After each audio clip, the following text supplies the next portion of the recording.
ഒരു തവണ കേരളത്തിലേക്ക് വന്നാൽ പിന്നെയും പിന്നെയും കേരളത്തിലേക്ക് വരാൻ ആഗ്രഹിക്കുന്ന നിലയിലേക്കുള്ള ജനങ്ങളുടെ ആതിഥേയ മര്യാദയും മതസാഹോദര്യവും കേരളത്തിന് ഏറ്റവും വലിയ ടൂറിസം പ്രൊഡക്റ്റാണ്. എല്ലാ കഥകളും അനാവശ്യ വിവാദങ്ങളും കേരള ടൂറിസത്തെ പിറകോട്ടടിപ്പിക്കും, അത് നാടിനെ പിറകോട്ടടിപ്പിക്കുമെന്നുള്ള തിരിച്ചറിവ് പൊതുവെ ഉണ്ടാകേണ്ടതുണ്ട്. പക്ഷേ ഇങ്ങനെ വരുന്ന വിവാദങ്ങളൊക്കെ തന്നെ സൃഷ്ടിക്കുന്ന പ്രതിസന്ധി എന്ന് പറഞ്ഞ് നിലവിളിച്ച് കരയുകയല്ല ടൂറിസം മേഖല ചെയ്യുന്നത്. ആ വിവാദങ്ങളെ, പ്രതിസന്ധികളെ തട്ടിമാറ്റി മുന്നോട്ട് കുതിച്ചു പോകുവാനുള്ള എല്ലാ ആത്മവിശ്വാസവും ടൂറിസം മേഖലക്കുണ്ട് എന്നുള്ളത് ഇവിടെ ഞാൻ പ്രത്യേകം ചൂണ്ടിക്കാട്ടാൻ ആഗ്രഹിക്കും. വളരെ സന്തോഷകരമായ ഒത്തുചേരലിലാണ് നമ്മൾ. കേരള ടൂറിസത്തെ സംബന്ധിച്ചിടത്തോളം വളരെ അഭിമാനകരമായ ഒരു പദ്ധതി,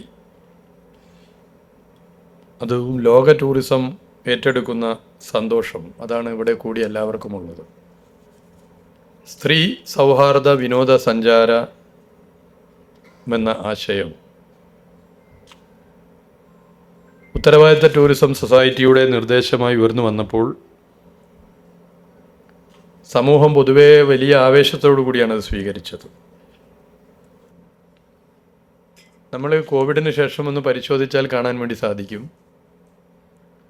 സ്ത്രീകളുടെ കൂട്ടായിട്ടുള്ള യാത്ര, ഒറ്റയ്ക്കുള്ള യാത്ര, ഇതൊക്കെ പൊതുവെ വർദ്ധിച്ചിട്ടുണ്ട്. സഞ്ചാരമെന്ന ലക്ഷ്യം വെച്ചുകൊണ്ട് വനിതാ ഗ്രൂപ്പുകൾ വളരെ ആക്റ്റീവായി നിലകൊള്ളുന്നു എന്നുള്ളതും ഈ ട്രെൻഡിൻ്റെ ഭാഗമായി നമുക്ക് കാണാൻ വേണ്ടി സാധിക്കുന്ന കാര്യമാണ്. ആ ട്രെൻഡിനെ തിരിച്ചറിഞ്ഞുകൊണ്ടാണ് ഇത്തരമൊരു പദ്ധതിക്ക് ടൂറിസം വകുപ്പ് രൂപം നൽകിയത്. നമ്മുടെ രാജ്യത്ത്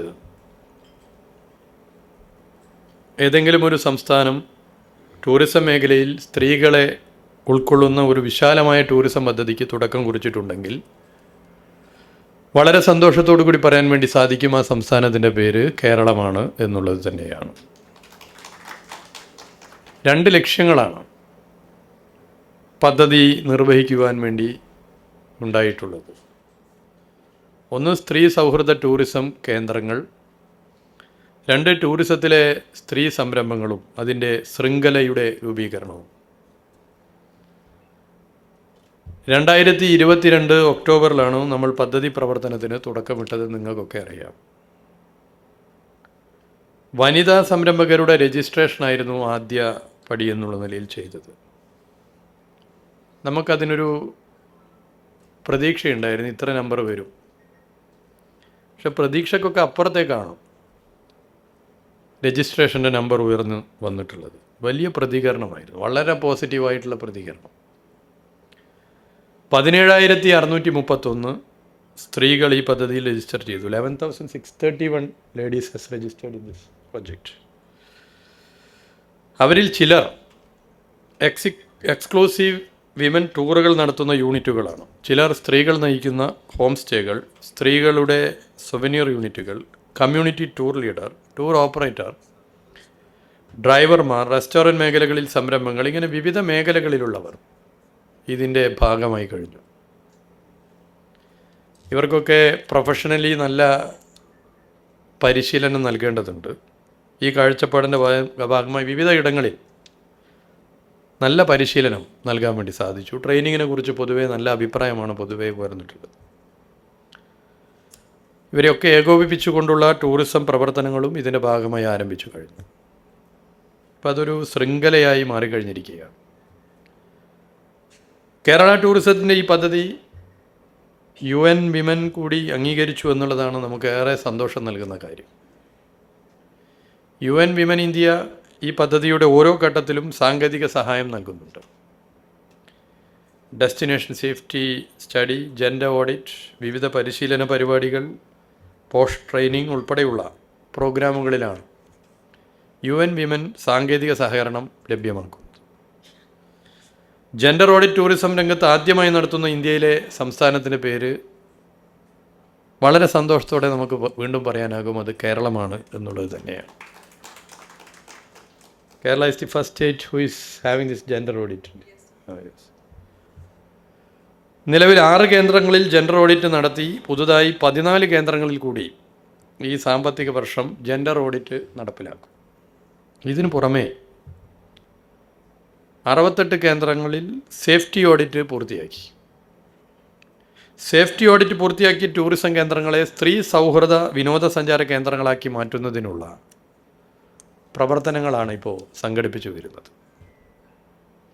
അതിന് ഞങ്ങൾ വിവിധ നിലയിൽ റിവ്യൂ നടത്തുന്നു, ഇടപെടുന്നു. എന്തൊക്കെയാണ് അതിൽ ചെയ്യേണ്ടത് അതൊക്കെ ചെയ്ത് മുന്നോട്ട് പോകാനുള്ള പ്രത്യേക ഇടപെടലാണ് നടത്തിക്കൊണ്ടിരിക്കുന്നത്. ഇതിപ്പോൾ നമ്മൾ 2ാം തവണയാണ് ഈ പദ്ധതിയുമായി ബന്ധപ്പെട്ടൊരു ഒത്തുകൂടൽ നടത്തുന്നത്. നേരത്തെ അതിഗംഭീരമായി മാറിയ ഗ്ലോബൽ വിമൻ കോൺഫറൻസ് മൂന്നാറിൽ വെച്ച് കഴിഞ്ഞ വർഷം നമ്മൾ വിജയകരമായി പൂർത്തീകരിച്ചു. ഗ്ലോബൽ വിമൻ കോൺഫറൻസ് വലിയ വിജയമായി മാറിയതുകൊണ്ട് തന്നെ ഈ മേഖല വലിയ പ്രതീക്ഷയുടെ ഭാഗമായി ഒട്ടേറെ ആളുകൾ ഇതുമായി ബന്ധപ്പെട്ട അന്വേഷണങ്ങൾ നടത്തിയിരുന്നു. നിരവധി പേർ വ്യക്തിപരമായി തന്നെ ഇതുമായി ബന്ധപ്പെട്ട കാര്യങ്ങൾ ചോദിക്കുകയുണ്ടായി. സോഷ്യൽ മീഡിയയിൽ ഉൾപ്പെടെ വലിയ നിലയിലേക്കുള്ള എൻക്വയറി ഇതുമായി ബന്ധപ്പെട്ട് വന്നിരുന്നു. ടൂറിസം മേഖലയിലുള്ളവർ മാത്രമല്ല, ജെൻഡർ മേഖലയിലുള്ളവർ ആകെ ഗ്ലോബൽ വിമൻ കോൺഫറൻസിനെ സ്വീകരിച്ചത് വലിയ ആവേശമാണ് പൊതുവെ സൃഷ്ടിച്ചത്. അതിൻ്റെ തുടർച്ചയാണ് ഈ പോളിസി വർക്ക്ഷോപ്പ്. സ്ത്രീ സൗഹാർദ്ദ വിനോദസഞ്ചാര പദ്ധതി കൂടുതൽ ശക്തമാക്കുവാനുള്ള പദ്ധതി, ആ പദ്ധതികൾക്ക് സർക്കാർ അനുമതി ലഭ്യമാകേണ്ടതുണ്ടായിരുന്നു. അത് ലഭ്യമായിരിക്കുകയാണ്. വനിതകളുടെ വിവിധ സംരംഭങ്ങൾക്ക് ഉത്തരവാദിത്ത ടൂറിസം മിഷനിലൂടെ സബ്സിഡി നൽകുന്ന പദ്ധതിക്ക് രൂപം നൽകുകയും അതിന് ആവശ്യമായ ഫണ്ട് അനുവദിക്കുകയും ചെയ്തു കഴിഞ്ഞു എന്ന സന്തോഷ വിവരം നിങ്ങളെ പ്രത്യേകം അറിയിക്കാൻ ഞാൻ ഈ വേള ഉപയോഗപ്പെടുത്താൻ വേണ്ടി ആഗ്രഹിക്കുക. ഈ മേഖലയിലേക്ക് കടന്നു വരുന്ന ഒട്ടേറെ പേരുണ്ട്. അവരെയൊക്കെ നല്ല പ്രോത്സാഹനം നൽകി ഈ മേഖലയിൽ ഉറപ്പിച്ചു നിർത്തണം എന്നുള്ളതാണ് ടൂറിസം വകുപ്പിൻ്റെ പോളിസി. അതിനുള്ള കൃത്യമായ കർമ്മ പദ്ധതിയുമായിട്ടാണ് സർക്കാർ മുന്നോട്ട് പോകുന്നത്. ഇപ്പോൾ നിങ്ങൾ പലരും മനസ്സിലാക്കിയിട്ടുണ്ടാകുമെന്ന് ഞാൻ കരുതുന്നു. മുണ്ടക്കൈ ചൂരൽമല ദുരന്തങ്ങളിൽപ്പെട്ടവരെ സഹായിക്കുന്നതിനുള്ള പ്രത്യേക പദ്ധതിയും ഉത്തരവാദിത്ത ടൂറിസം സൊസൈറ്റി ഏറ്റെടുത്ത് മുന്നോട്ട് വരുന്നുണ്ട് എന്നുള്ളതാണ്. വയനാട്ടിൽ നിന്നും വലിയ നല്ല പോസിറ്റീവായിട്ടുള്ള ഒരു സ്വീകരണമാണ് ഇതിന് പൊതുവേ കിട്ടിയിട്ടുള്ളത്. വയനാട് ജില്ലയിൽ നിന്ന് മാത്രമല്ല, ഇതൊരു പാൻ കേരള അഥവാ ലോകത്തെവിടെയുമുള്ള മലയാളികൾ വലിയ നിലയിലാണ് ഇത്തരമൊരു നിലപാട് ടൂറിസം വകുപ്പ് ഉത്തരവാദിത്ത ടൂറിസം മിഷനിലൂടെ കൈക്കൊണ്ടതിനെ സ്വീകരിച്ചിട്ടുള്ളത്. അപ്പോൾ ഇതൊക്കെ കൊണ്ട് തന്നെ ഇന്നത്തെ വർക്ക്ഷോപ്പിന് വലിയ പ്രാധാന്യമുണ്ട്. Gender inclusive and women friendly tourism policy നമ്മൾ കൂട്ടായി തയ്യാറാക്കുകയാണ്.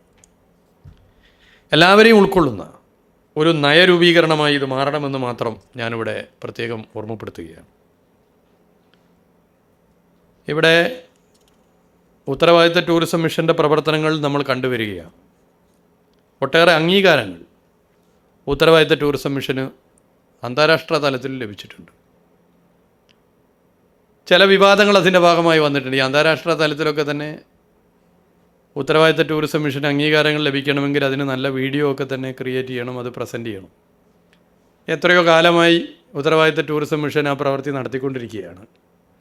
അതിന് ബന്ധപ്പെട്ട ഏജൻസികൾ അവരുടെ ഷെഡ്യൂൾഡ് റേറ്റ് പ്രകാരം നല്ല ക്വാളിറ്റിയുള്ള വീഡിയോകൾ തയ്യാറാക്കുന്നു. അന്താരാഷ്ട്ര മത്സരങ്ങളിലും അതുപോലെ മറ്റു വിദേശ രാജ്യങ്ങളിലെ പ്രചരണത്തിനുമൊക്കെ തന്നെ അങ്ങനെ തന്നെയുള്ള വീഡിയോകളാണ് വേണ്ടത്. ദൗർഭാഗ്യവശാൽ അതിനെ ചില തെറ്റായ നിലയിലേക്കുള്ള പ്രചരണം നടത്തുന്നു. അത് മന്ത്രിയുടെ സോഷ്യൽ മീഡിയയ്ക്ക് വേണ്ടിയിട്ടുള്ള വീഡിയോകളാണ്, ഇത്ര വലിയ റേറ്റിലെന്നൊക്കെയുള്ള പ്രചരണം ഒരു ഭാഗത്ത് നടക്കുന്നുണ്ട്. ഇത്തരം പ്രചരണങ്ങൾ ഉത്തരവാദിത്ത ടൂറിസം മിഷനെയോ കേരളത്തിൻ്റെ ടൂറിസം മേഖലയെയോ നല്ല നിലയിൽ മുന്നോട്ട് കുതിക്കുന്നതിന് സഹായിക്കുകയല്ല, മറിച്ച് ടൂറിസം മേഖലയെ, ടൂറിസം ഇൻഡസ്ട്രിയെ ഇത്തരം നെഗറ്റീവ് വാർത്തകൾ പിറകോട്ടടിപ്പിക്കാനാണ് കാരണമായി മാറുക. കാലങ്ങളായി ഇത്തരം നിലപാടുകൾ സ്വീകരിച്ചു വരുന്നതിൻ്റെ തുടർച്ചയെന്നോണം ഉത്തരവാദിത്ത ടൂറിസം മേഖലയിൽ ഇത്തരം സമീപനം സ്വീകരിച്ചു പോവുകയാണ്. പക്ഷേ ഇങ്ങനെ വരുന്ന വിവാദങ്ങളൊക്കെ തന്നെ സൃഷ്ടിക്കുന്ന പ്രതിസന്ധി എന്ന് പറഞ്ഞ് നിലവിളിച്ച് കരയുകയല്ല ടൂറിസം മേഖല ചെയ്യുന്നത്. ആ വിവാദങ്ങളെ, പ്രതിസന്ധികളെ തട്ടിമാറ്റി മുന്നോട്ട് കുതിച്ചു പോകുവാനുള്ള എല്ലാ ആത്മവിശ്വാസവും ടൂറിസം മേഖലക്കുണ്ട് എന്നുള്ളത് ഇവിടെ ഞാൻ പ്രത്യേകം ചൂണ്ടിക്കാട്ടാൻ ആഗ്രഹിക്കുന്നു. കോവിഡിന് ശേഷം നമ്മുടെ സംസ്ഥാനത്തെ ടൂറിസം മേഖലയുടെ കണക്കുകൾ പരിശോധിച്ചാൽ, ലോക ശരാശരിയും ദേശീയ ശരാശരിയും എടുത്ത് പരിശോധിച്ചാൽ ഫോറിൻ ടൂറിസ്റ്റുകളുടെ കാര്യത്തിലും ഡൊമസ്റ്റിക് ടൂറിസ്റ്റുകളുടെ കാര്യത്തിലും വലിയ കുതിപ്പുണ്ടായിട്ടുണ്ട്. ഡൊമസ്റ്റിക് ടൂറിസ്റ്റുകളുടെ കാര്യത്തിൽ കേരളം ഉണ്ടായതിനു ശേഷമുള്ള ഏറ്റവും വലിയ റെക്കോർഡിലേക്ക് നമ്മുടെ സംസ്ഥാനം എത്തി. ഫോറിൻ ടൂറിസ്റ്റുകളുടെ കാര്യത്തിലും നാഷണൽ ആവറേജ് എടുത്ത് പരിശോധിച്ചാൽ മറ്റു സ്റ്റേറ്റുകളിലേക്ക് വരുന്ന ഫോറിൻ ടൂറിസ്റ്റുകളുടെ ശരാശരിയേക്കാൾ മുകളിൽ കേരളത്തിന് വരാൻ വേണ്ടി പറ്റുന്നു. അവിടെ ഇനിയും നമുക്ക് മുന്നോട്ട് പോകേണ്ടതുണ്ട്. എന്നാൽ മൂന്നാർ പോലുള്ള ഇടങ്ങൾ, മൂന്നാർ ഉണ്ടായതിനു ശേഷം ഏറ്റവും വലിയ ഫോറിൻ ടൂറിസ്റ്റുകളുടെ അറൈവലാണ് കഴിഞ്ഞ വർഷം ഉണ്ടായിട്ടുള്ളത്. വയനാട് പോലുള്ള ജില്ലകൾ, അവിടെയും വലിയ നിലയിലേക്ക് ഫോറിൻ ടൂറിസ്റ്റുകൾ കടന്നു വരുന്നു എന്നുള്ളതും നമ്മൾ കാണേണ്ടതുണ്ട്. സഞ്ചാരികളെ ആകർഷിക്കുന്ന കാര്യത്തിലായാലും പദ്ധതികളുടെ കാര്യത്തിലായാലും നമ്മുടെ സംസ്ഥാനം ഉണ്ടാക്കുന്ന മുന്നേറ്റം ലോക ടൂറിസം തന്നെ അംഗീകരിച്ച ഒന്നാണ്. ഓരോ മേഖലയിലും കേരളത്തിന് ലഭിച്ച അംഗീകാരം ഈ മേഖലകളെ കേരള ടൂറിസത്തിനുള്ള കരുത്ത് അഥവാ സാക്ഷ്യപ്പെടുത്തലായി പൊതുവെ മാറുന്നു. ഓരോ വർഷവും സഞ്ചാരികളുടെ എണ്ണം റെക്കോർഡ് ഭേദിച്ച് മുന്നോട്ട് പോകുന്നു. ടൂറിസവുമായി ബന്ധപ്പെട്ട വരുമാനവും റെക്കോർഡ് ഭേദിച്ച് മുന്നേറുകയാണ്. കേരളത്തെക്കുറിച്ച് അറിയുന്നവർ, കേരളത്തിൽ വരുന്നവർ എല്ലാം കേരളത്തെ വലിയ നിലയിൽ അഭിനന്ദിച്ച് രംഗത്ത് വരുന്നത് നാം ദിവസവും കാണുന്നുണ്ട്. ഇക്കഴിഞ്ഞ ദിവസമാണ് ആനന്ദ് മഹീന്ദ്ര എന്ന നമുക്കൊക്കെ അറിയാവുന്ന വ്യവസായി കേരളത്തെക്കുറിച്ച് പൊതുവെ സമൂഹ മാധ്യമത്തിൽ എഴുതിയത് നമ്മൾ കണ്ടത്. അത് കേരളത്തിന് വലിയ അംഗീകാരമായിരുന്നു. ഈ ഘട്ടത്തിൽ കേരള ടൂറിസത്തിൻ്റെ വളർച്ച പൊതുവെ ലോകമാകെ വലിയ നിലയിൽ ശ്രദ്ധിക്കുകയും ഇഷ്ടപ്പെടുകയും ചെയ്യുന്നൊരു സമയമാണ്. അത് നമ്മുടെ മലയാളികളെ സംബന്ധിച്ചിടത്തോളം, ലോകത്തെവിടെയുമുള്ള മലയാളികളെ സംബന്ധിച്ചിടത്തോളം അഭിമാനകരമായ കാര്യമാണ്. എല്ലാ കഥകളും അനാവശ്യ വിവാദങ്ങളും കേരള ടൂറിസത്തെ പിറകോട്ടടിപ്പിക്കും, അത് നാടിനെ പിറകോട്ടടിപ്പിക്കുമെന്നുള്ള തിരിച്ചറിവ് പൊതുവെ ഉണ്ടാകേണ്ടതുണ്ട്. കേരളത്തിൻ്റെ പ്രത്യേകത, കേരളത്തിലെ ഏറ്റവും വലിയ ടൂറിസം പ്രൊഡക്റ്റ്, ആതിഥേയ മര്യാദയുടെ പര്യായമായ കേരളത്തിലെ ജനങ്ങളാണ് എന്നുള്ളത് നമുക്കൊക്കെ അറിയാം. ഒരു തവണ കേരളത്തിലേക്ക് വന്നാൽ പിന്നെയും പിന്നെയും കേരളത്തിലേക്ക് വരാൻ ആഗ്രഹിക്കുന്ന നിലയിലേക്കുള്ള ജനങ്ങളുടെ ആതിഥേയ മര്യാദയും മതസാഹോദര്യവും കേരളത്തിൻ്റെ ഏറ്റവും വലിയ ടൂറിസം പ്രൊഡക്റ്റാണ്. അങ്ങനെയുള്ള കേരളത്തെ എന്തോ ഒരു മോശപ്പെട്ട നാടായി ചിത്രീകരിക്കാനുള്ള ശ്രമം കേരളത്തിൻ്റെ സാമൂഹിക സാംസ്കാരിക മേഖലയിൽ മാത്രമല്ല ടൂറിസം മേഖലയിലും വലിയ നിലയിലേക്കുള്ള തിരിച്ചടി ഉണ്ടാക്കും എന്ന് പൊതുവെ ആളുകൾ മനസ്സിലാക്കേണ്ടതുണ്ട്. കേരളം എന്തോ ആകെ കുഴപ്പം പിടിച്ച നാടാണ്, ഇവിടെ ആകെ ഇത്തരം കുഴപ്പങ്ങളെയും രാജ്യവിരുദ്ധ പ്രവർത്തനത്തെയൊക്കെ പ്രോത്സാഹിപ്പിക്കുന്ന നാടാണ് എന്നൊക്കെയുള്ള ബോധപൂർവമായ ചിത്രീകരണം, ആ ചിത്രീകരണം കേരളത്തിലേക്ക് കടന്നു വരാൻ ആഗ്രഹിക്കുന്ന സഞ്ചാരികളിൽ ഭയമാണ് സൃഷ്ടിക്കുക എന്നുള്ള തിരിച്ചറിവ് പൊതുവെ ഉണ്ടാകേണ്ടതുണ്ട്. അതിൻ്റെ രാഷ്ട്രീയ വശവും മറ്റു കാര്യമൊന്നും ഞാനിപ്പോൾ പറയാൻ ആഗ്രഹിക്കുന്നില്ല. തീർച്ചയായിട്ടും വിമർശിക്കേണ്ടതുണ്ട്, തെറ്റ് ചൂണ്ടിക്കാട്ടണം, തെറ്റുകളെ ചൂണ്ടിക്കാട്ടി മുന്നോട്ട് പോകണം.